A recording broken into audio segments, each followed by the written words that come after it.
Imagine swapping your usual commute for, I don't know, a walk past amazing temples, grabbing your morning coffee while a market buzzes around you.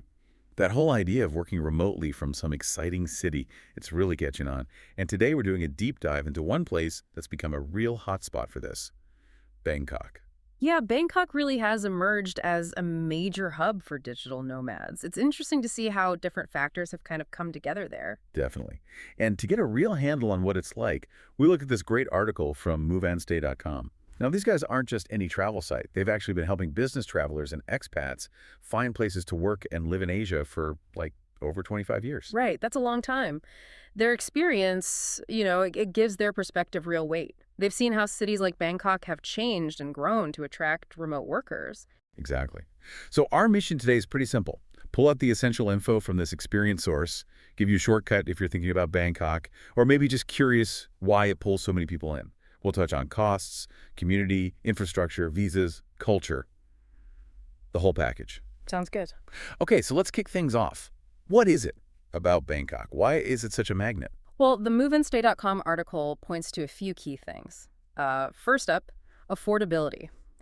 Compared to a lot of Western cities, Bangkok's cost of living is, well, significantly lower. Right, that's huge. It is. And it's not just about saving money. It means you can actually afford a comfortable lifestyle, maybe experience more than you could back home. Yeah, being able to actually enjoy the city, not just scrape by, that makes a massive difference. Precisely. And this affordability comes alongside surprisingly good infrastructure. That's crucial for remote work, obviously. The article flags things like reliable public transport, the BTS SkyTrain, the MRT subway, and importantly, fast and widely available internet. Can't be a digital nomad without decent Wi-Fi, right? Well, Or if you spend half your day stuck in traffic. So that infrastructure piece is definitely key. What else? the community, moveandstay.com really emphasizes this. Bangkok has this really strong, vibrant community of digital nomads and expats. So you don't feel isolated. Exactly. There are loads of chances to network, find people to collaborate with, or just, make friends. That support system is pretty vital when you're working on your own in a new place. That makes sense. Feeling connected is huge. How does this community actually connect? Like practically? Well, the article mentions it happens both online and offline. Lots of active Facebook groups, WhatsApp groups for Bangkok nomads, and then regular meetups, workshops, events. Co-working spaces are natural hubs, too. Okay. The piece actually suggests joining a Thailand digital nomad group online, even before you go. It's a good way to get advice, tap into that network straight away. Good tip. Get the inside track from people already there. Now, Bangkok's obviously not just about workstations and Wi-Fi speeds, is it? What about the cultural side? MoveandStay.com must have highlighted that given their experience. Oh, absolutely. And that's a major draw, according to them. Bangkok offers this amazing blend of rich Thai traditions and modern city life. It gives nomads a chance to really immerse themselves, which is a fantastic counterbalance to screen time. Can you give some examples? What kind of cultural stuff does the article mention? Well, things like exploring incredible temples, the Grand Palace, Waterun, the iconic ones, they offer a real glimpse into Thai history and art. And then there's the food scene, obviously. Street food everywhere. Bustling markets. The food. Yeah. These aren't just tourist things you do once. They can become part of your daily life. Imagine grabbing amazing street food for lunch instead of a sad desk sandwich. Huh. Yeah, that definitely beats the office canteen. It sounds like that cultural richness really elevates the whole experience. It really does. And moveandstay.com makes the point that exploring the culture isn't just fun, it's almost necessary for balance. It enriches your time there beyond just the work aspect. Okay, let's switch gears a bit to the practical stuff. Visas?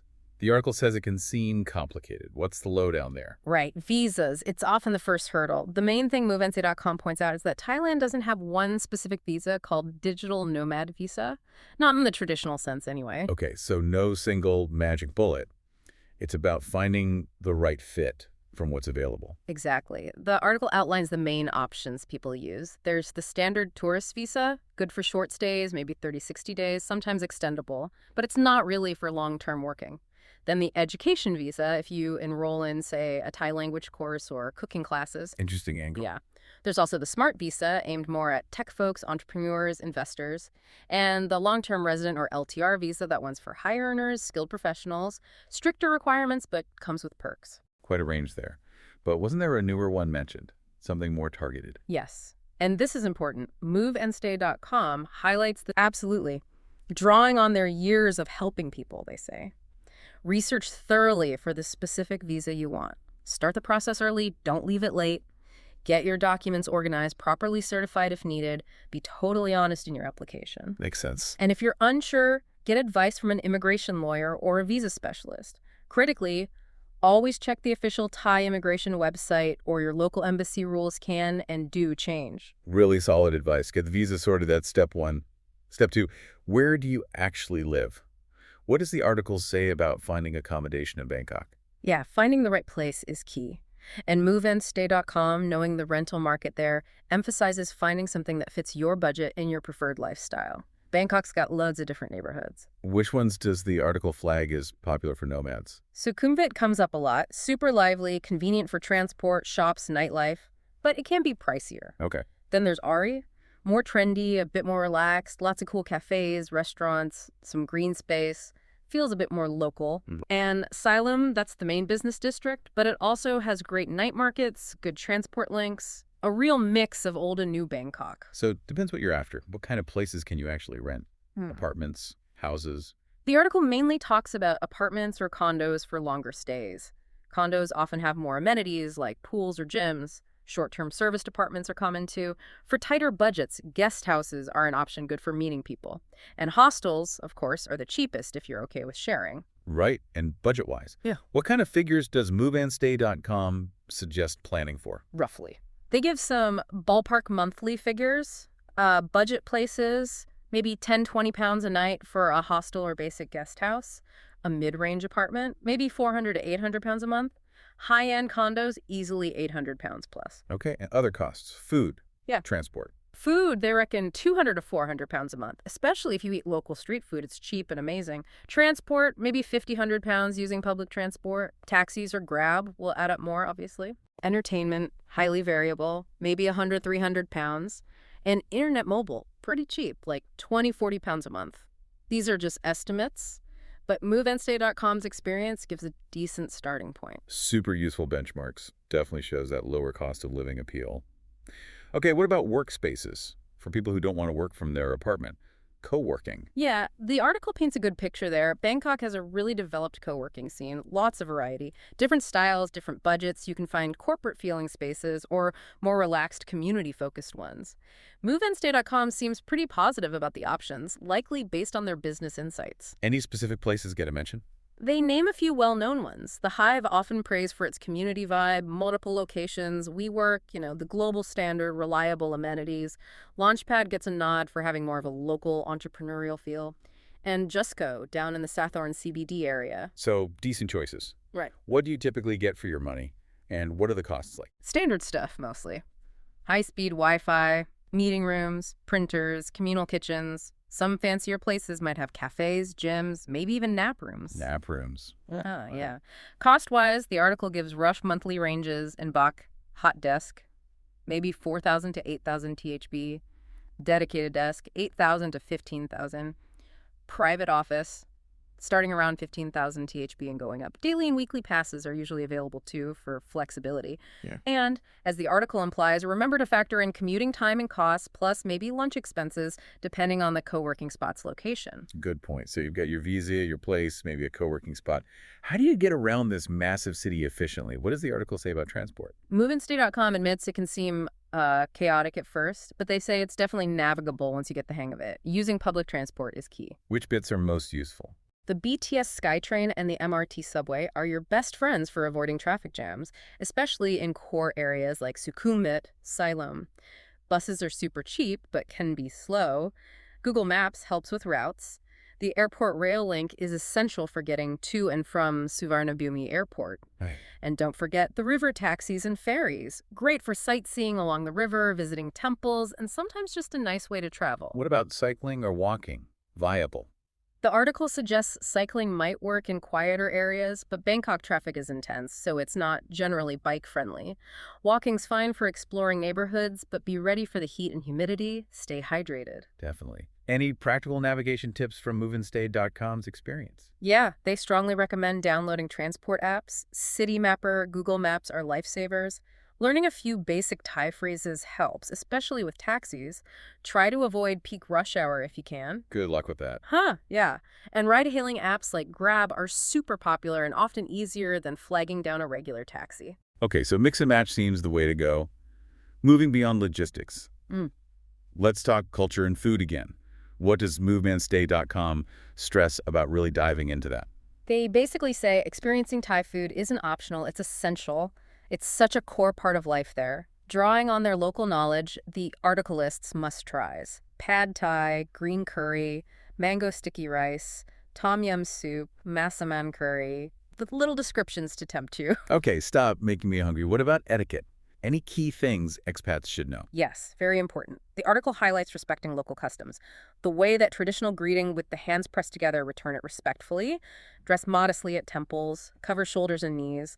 Feet are considered the lowest part, so don't point them at people or sacred images. Okay, good to know. Keep your cool, public anger is really frowned upon, and show respect for the monarchy. It's incredibly important in Thailand. Basically, be a polite, observant guest. Really valuable pointers. What about festivals or events? Does the article suggest checking those out? Definitely. It encourages nomads to experience things like Songkran, the huge water festival for Thai New Year in April. It's wild. Loy Krathong in November, the Festival of Lights, very beautiful. Buddhist holidays like Visakha Bucha Day. Chinese New Year in Chinatown is also super vibrant. And just exploring local markets like the massive Chattachak weekend markets. It's an experience in itself. Getting involved in those sounds like an amazing way to connect and make memories. Okay, final crucial piece. Yeah. Internet. It's non-negotiable for nomads. What's the verdict on connectivity in Bangkok? The article is generally positive. Bangkok has good internet infrastructure overall, which is, fundamental.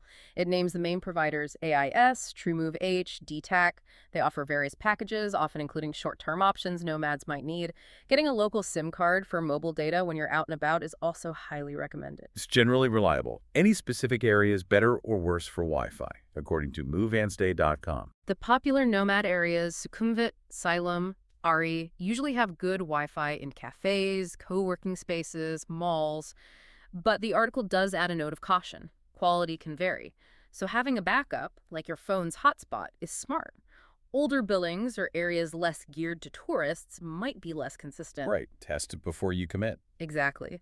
Test speeds before signing a long lease or co-working membership.